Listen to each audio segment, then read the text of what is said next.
feels like a blink of an eye, also feels like 1,000 news cycles ago. I'm sure you probably feel the same way. But during that time, you were in the 118th Congress. Government was made up a little differently then than it is now. Now Republicans have control of all three levers of government.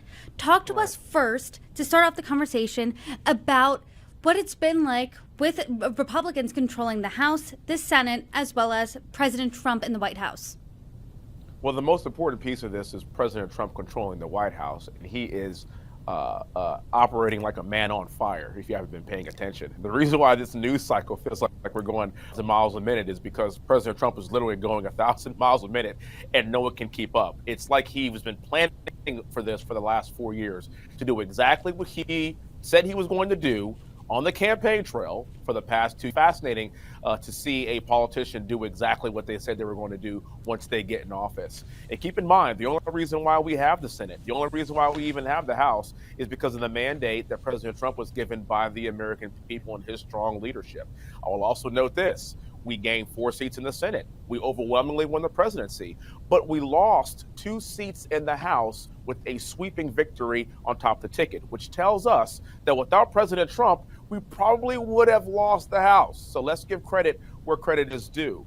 And what President Trump has been doing for the past few weeks is nothing short of remarkable. We know who's in charge. We know who's running the country. The world knows who's running the country. He is operating at a very rapid pace because he knows that he's on the clock. He has 4 years to get us out of the rut that we've been in for the previous 4 years. And then not just that, to set the country up and to set the party up for the future. This is the mandate that's been given to him by the American people, and he is following suit. We are going to get to all of his actions in just a moment, but before that, you hinted at the slim majority House Republicans see, and I feel like that was on full display last night. You probably felt that too. We saw this during the budget framework negotiations. It eventually eked through with all Republican support minus one defector. Can you talk to us about how those conversations within your party went?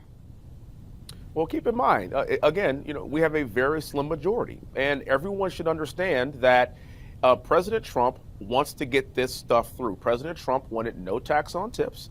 President Trump wants no tax on Social Security. President Trump wants the Tax Cuts and Jobs Act extended. And last night was the first shot across the bow to get this done, to get this codified into law as we enter the next set of negotiations in the summertime. So again, phase 1 complete. And look, I understand people have their issues with it. Look, there's no such thing as perfection, but we can't let perfection get in the way of great.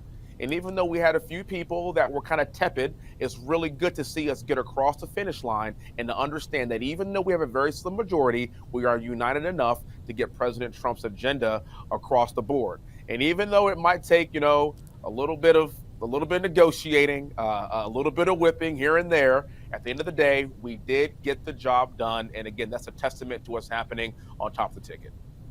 What did those negotiations specifically look like? Because last night it almost seemed touch and go. It was a will they, won't they vote on this? Will it not go through? And I want to talk specifically about the numbers here.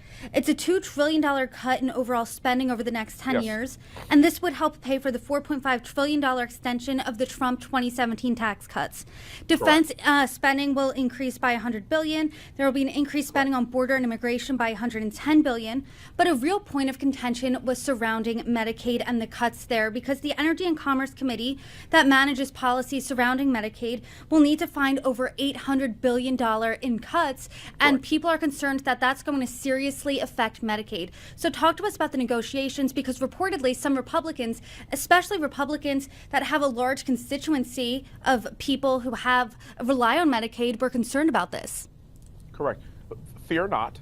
Again, President Trump is doing exactly what he said he was going to do. This is part of the negotiating process. And the reason why President Trump created DOGE is to find a lot of the fraud, waste, and abuse in order to take that money and then plow it back against our debt, and also to allow people to continue to live the way they've been living, especially when it comes to Social Security and Medicare and Medicaid, especially those older people that have been relying on that for the years, for the last few decades, and then people that are going to roll on to these programs over the course of the next few years. Again, I say let the cake bake. Let President Trump cook, as my buddies always say. And again, this is the first shot across the bow and a very arduous negotiating process that's going to continue. But President Trump ran on no tax on tips, extending the TCJA.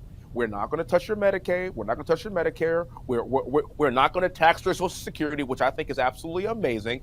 These are the kinds of things that President Trump is going to stick to. Let the cake bake. Let the process play out.